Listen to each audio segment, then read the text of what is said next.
Samsung Galaxy Tab S6 LITE, and we are doing a full review to ascertain whether this is the tablet for you. Everything you need to know to make an informed decision. We are going full in today. We are giving you what nobody else tells you. Gaming, Antutu results, Geekbench results, drawing, sketching, handwriting, taking notes, you name it. We are also answering all your questions from the last two videos, so make sure you watch till the end. If you get to the end and still haven't had your question answered, make sure you comment below.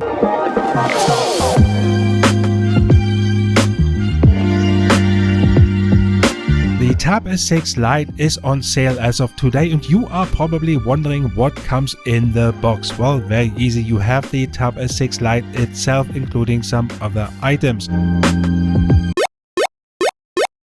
You will find a quick start guide, warranty card and some other documentation. The good thing here is the pen. The S Pen is included in the box. You do not need to buy a separate pen. Fantastic. Thank you, Samsung. You will find the USB-C to USB charger is fast charging as well. And you will find that little tool where you can open up your micro SD card slot. The Tab S6 LITE ships with Android 10 and the brand new One UI 2.1, which is pretty cool. So what about the display? There has been a lot of discussion in comment sections, in our comment sections as well, about that display, and people are really not happy about that LCD display. But I can tell you guys, you can't really tell a difference unless you compare this with another device. The best way to explain it is when you get it out of the box, it doesn't look bad. However, when you compare this here, for example, with the Tab S6 itself with the Super AMOLED screen, then you can see a difference. You can't see it here, really, but when you have it in your hand, the best way to explain it is that it looks a bit more washed out than the Tab S6. But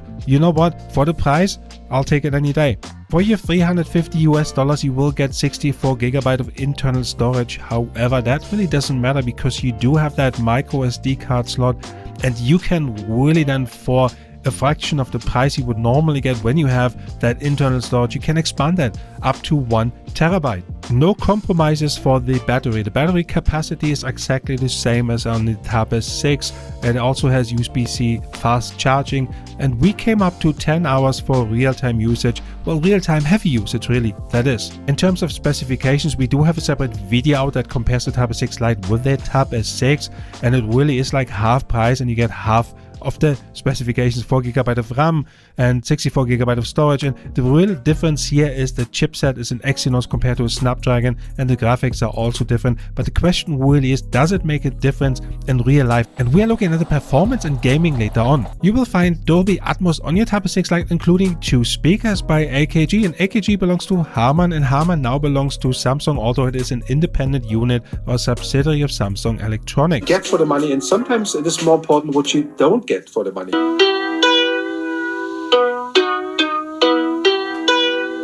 It is difficult if you don't have a benchmark, and that's why we put the Tab S6 LITE against the Tab S6, which has 4 speakers by AKG, to see if there is really that much of a difference, and let us know in the comments below if you feel there is. Getting tired of talking, and I need more of a show right now. Getting tired of talking, and I need more of a show right now. The Tab S6 LITE pen is kind of a slimmed down version to the Tab S6 pen. It doesn't have the Bluetooth functionality like taking selfies or doing your presentation with it. The new S Pen is more cylindrical than the old S Pen, and it only has one side that is flat that snaps onto the side of the Tab S6 LITE. It has one button that is used for erasing or opening up your screen notes, and the pen is slightly longer than the original S Pen, and the biggest change for me is the tip of the pen.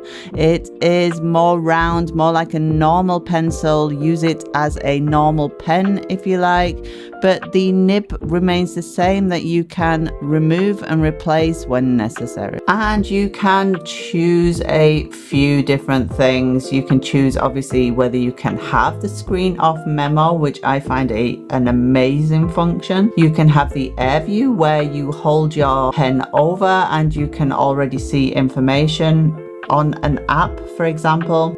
If you're looking for that fingerprint sensor you are so used to on the Tab S6, well, you won't find it on the Tab S6 LITE, but you do have several options, including your PIN code, your Face ID, and the pattern, of course. And let's have a look at the Face ID. That goes really quickly. Let's have a look again.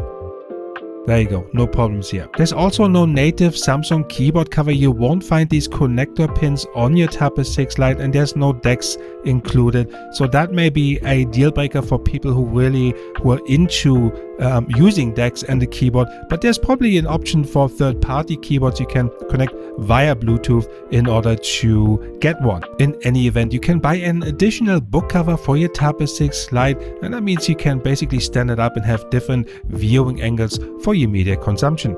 If you are still into cables, well, you are in luck. It does have a headphone jack. You can connect headphones via your headphone jack, and some people still like that. As for the main camera, you will find an 8 megapixel camera that is capable of taking full HD videos. The selfie camera has 5 megapixel. The question really is here, do you need good cameras on a tablet? Because you do have your phone with you in order to take or shoot videos. And really, you can scan documents and that is fine, and the camera is absolutely sufficient for that. And I put some samples together here with the Tab S6 Lite and the Tab S6 to see if that really makes much of a difference.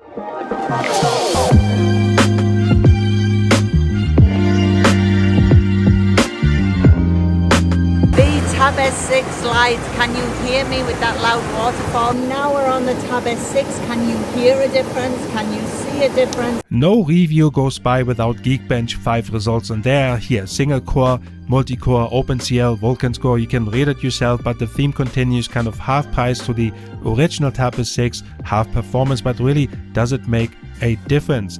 We also included the Antutu score, CPU, GPU, memory and user experience. Here's our real-life performance test, and we are really opening heavy applications, Microsoft applications in particular, like Excel, Word, PowerPoint, but we're also opening Adobe Rush to see if it is even possible to video edit, but we have to put a benchmark against it, and that's why we have the Tab S6, the original version, the 8GB version here, to see how it performs. And you can see it is just really slightly behind the Tab S6, so it's really not that bad. In real life, half price, half performance, not like that, really. I did open Adobe Rush, it opened fine, but I wasn't able to use it at all, so I would really cut this part out and forget about video editing.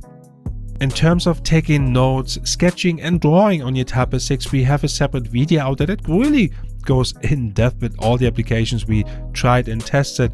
And we have OneNote today, and we also tried Word to see if it automatically really goes into the text feature when you handwrite. There was a bit of a miscommunication between Tony's handwriting and what really came out at the end, but there are some applications that do well, and I encourage you to watch that video really all the way till the end. But the best way to explain the whole thing is that there is lag in certain applications. Some applications doing really well and other applications don't. But I let Tony summarize the entire experience.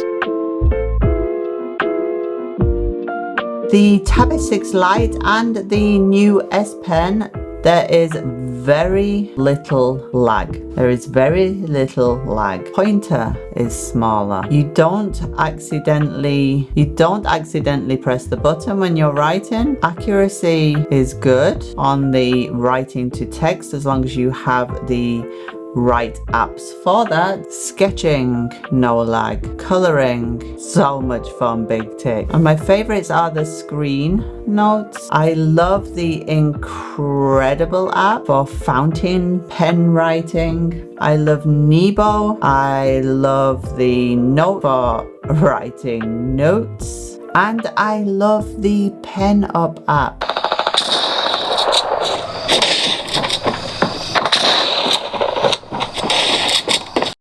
For your Fortnite settings, you will see 20 FPS or 30 FPS as an option. In terms of graphics quality, you have low, medium or high. As for the Fortnite gaming experience, there was really everything included between 4 FPS and 30 FPS, and that was on high settings. So if you go to medium or low, you're probably able to achieve the 30 FPS.